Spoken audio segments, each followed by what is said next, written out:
Hey everybody, I thought I'd do a vlog today specifically about acting and maybe a little filmmaking. And I just kind of wanted to start out with maybe uh, explaining acting a little bit, or not that I'm an expert or anything like that, but just my experiences and what I've learned along the way. So maybe, excuse me, that was gross. Maybe there's some actors out there who, I don't know, watch this channel and they're making movies themselves, or they're doing some acting gigs here and there, and they want to learn a few of the ins and outs. Well, we'll start with an example, maybe somebody who's never acted, or they were like me a while ago, years ago, when they decided, okay, I want to act. That's what I want to do, is I want to act. So how do you do it? Well, the first and foremost thing that I can say to start with is reading. Reading, reading, reading. Okay? Now, that's tough for some people because some people don't like reading. But here's the thing. Reading in general is going to get you smarter. You've all heard that. It's going to exercise your brain, scientifically speaking even. There are certain areas in the brain that are stimulated only by reading. That can only be achieved by reading. You couldn't do that by any other method. So reading, reading, reading. You guys need to pick up every acting book you can and read it. And that's what I did. And let me tell you, just from personal experience, it really helps with learning the craft, learning about other people's experiences, and giving you kind of that little bit of getting your feet wet almost. So start with a few books that I can list right off the top of my head is the Michael Caine's book. I don't, excuse me, I'm drinking this organic raw synergy kombucha. I don't know if you guys can see that or not, but it's pretty great. I recommend it. It's delicious, but the first couple bottles you're going to be going, man, that guy was a fucking idiot, because that's disgusting, but it's good. So anyways, pardon my French. I should try and edit that out, shouldn't I? But it's going to be in there. Yikes. But anyways, so reading is great. Go ahead and read. Another couple books, Act Now. And another seminal work that I would say is Margie Haber's You Got the Part, or I don't know, I'll have to put an annotation in there what the exact book is. But those are three fantastic books, like 2.5 books, because I could only name 2.5 titles, like Rick Perry. The Commerce, Education, and the third one, no, I can't list those. Anyways, Rick Perry moment. So yeah, but so here's the caveat to all that.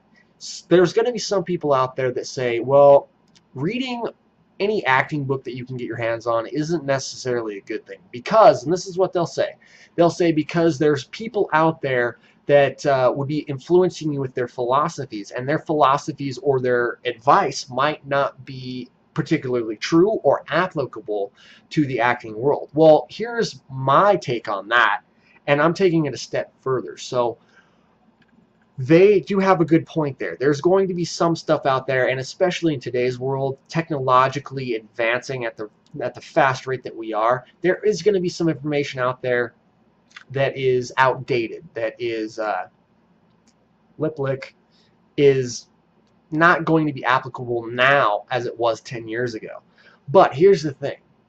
I think that anything that you can read, anything is going to be beneficial. Well, not only are you stimulating your brain by reading and making yourself smarter, but you're also going to be able to pick and choose the different things that you like to read, or that maybe apply to you, what you feel in your gut to be good. So I'm coming at it with an open mind, and that's how I think you should for the whole reading aspect, is just pick and choose and make a system for you and try it out, and toss some things out every once in a while. Some people, like for example, an agent will, or this, actually the book Act Now, the one I previously mentioned, it said that you should mail out 100 some resumes and headshots every month, and he has a great system for that. You mail 12 a week, and I don't know if that adds up to the math. I might be off on the math too, but anyways, there's a devised system to help you email or to send out your resumes and headshots. That is a brilliant system. So that's going to really work for you because it's tested. But there might be some other things out there that might not work in your system. So play with your system. You know, change it up here and there and see what you come up with. So you've read. Here's the second part. You've read, and you're ready. You've gotten your feet wet a little bit. Then what's the next step? Well, the next step is moving to a bigger city. Now, I have a caveat there too. It doesn't have to be a huge city like LA or New York. It doesn't have to be those two. It doesn't even have to be Seattle. It can be any city that is doing film. And that kind of goes back to my first point, which was that we're evolving at such a technologically advanced rate that stuff like sending your demo reels physically on a hard copy disc is now obsolete. Basically, there are still some people out there, that the moguls of the industry, that are old school and they like the hard copy resumes and they like the discs, but they are being replaced by our generation, the young generation, fresh, new material, and we're passionate about what we do because film is becoming such a huge thing. You can make a film for absolutely nothing. My film, Waiting to Wake, my second film that I just got done doing, which you guys should check out, I made that with like $100. I got all my catering catered by all local restaurants. We already had the equipment, the sound, the camera. We bought I'm blanking on the piece of equipment that we bought, but it was like 70 bucks. So it was really, really cheap to make. So really your production value and anything that you do is going to just depend on how dedicated you are to the craft, because you can get a decent camera. You can even rent from your local community access TV station a camera. It's real easy to get the equipment, but it's the production value is going to be about how dedicated you were to the production and how dedicated the people were to the production. So anyways, that was a tangent, but I digress. So move to the bigger city.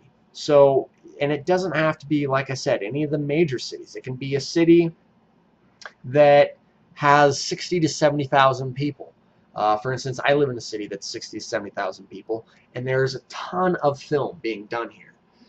So any town really, I'm sure you guys live somewhere where you probably already live in a bigger city where you're already doing a lot of what I'm talking about, and awesome, great, and my advice might not be needed, but then again, I've got opinions, and you know, I should talk about them. So you've moved, you've got your feet wet with reading.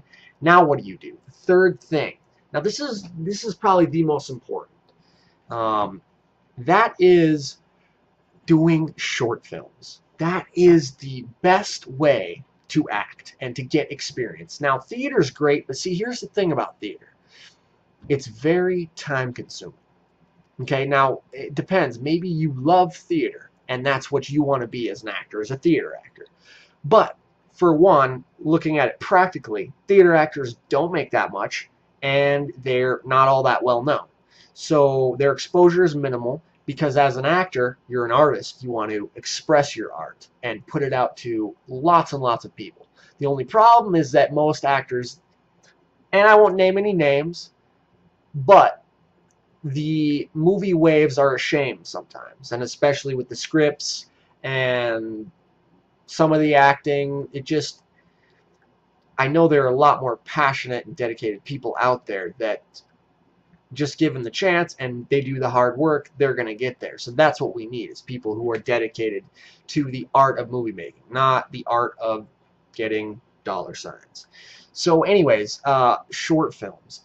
Once you're doing those short films, you're getting hands-on experience on a movie set. That's the beautiful thing. Again, now that our industry, our technological advancement rate has exploded exponentially, we are able to get on a film set as young actors, on a film set with a boom mic and a camera and other actors. Do you realize how amazing that is? I mean, before you had to be a pretty well-known actor to do that. You couldn't just go on a film set. I mean, yes, they were making movies like that. There was some independent media back 30 years ago, but it's not like it is today. So short films, making your own, or getting, and this is the one subtlety I want to add here, getting into your university. Universities, the students in the media arts productions, they're doing incredible work, and that is, for an actor, a beautiful thing. If you want to just act, to just get onto a film set on a short film. You don't have to worry about all the production side. You don't have to worry about A, B, and C. All you have to worry about is you. So that's a beautiful thing for an actor, and you should take advantage of that. Now, I'm going to throw in one little tip that I got from Janet, Friends in Film. You should check her out. She's pretty cool. She gives a lot of great tips. She works heavily in the industry. So, I mean, you know, she's more of an authority on it than I am. I'll just put it that way. So check her out, Janet, Friends in Film. She does a free email newsletter. She's pretty cool. Great, gives a lot of great tips. But her tip was to actually go to the production side of things, to work behind the scenes as an actor, because one, you're going to move up so much quicker in the industry if you're working behind the scenes, because people get to know you. They go, oh wow, this guy is also an actor, so he's got a double-edged sword. He's a double threat. Okay, so you're working behind and you can work in front.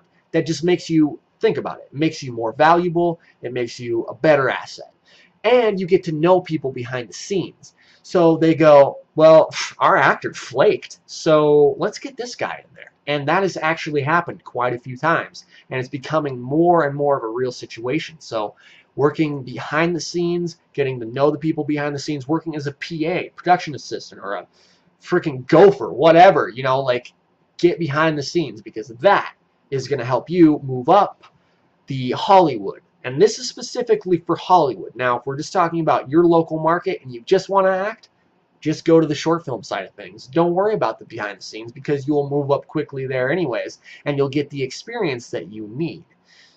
So, a little bit about the filmmaking. I'm not really a huge authority on it, but I've seen some things here and there just working as an actor, so I'll give you an actor's take on filmmaking. Who you should check out for the main authority on filmmaking is Film Riot. They're the top dogs. They're awesome. Check those guys out. Film Riot is great.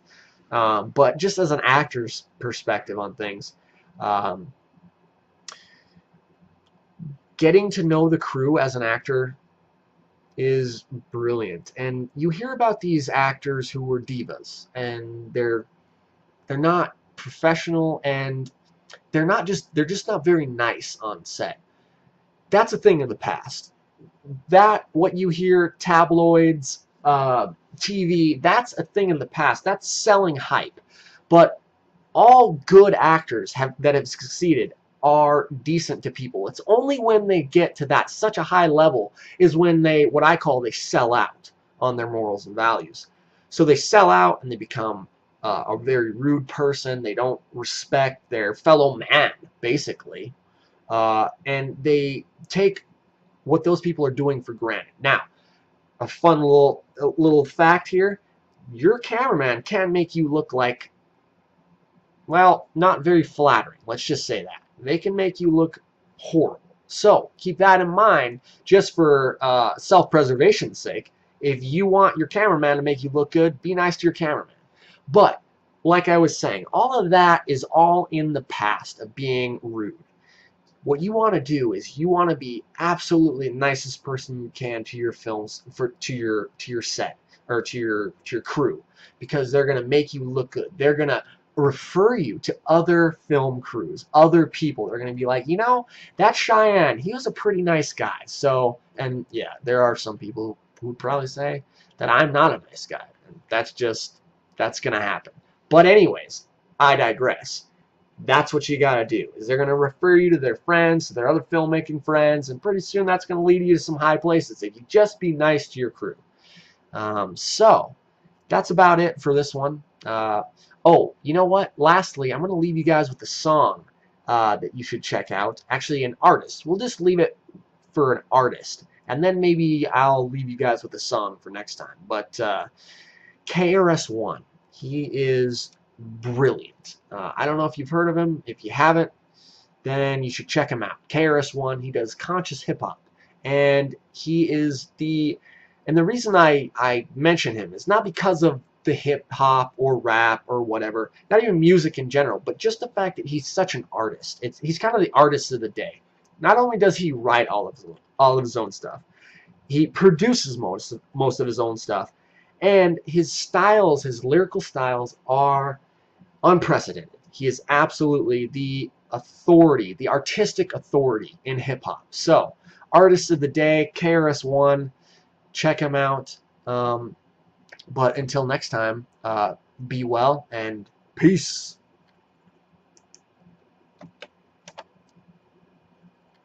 My computer might not be turning off, so if there's this awkward like thing here, that's what this is I wasn't able to hit the record button off. So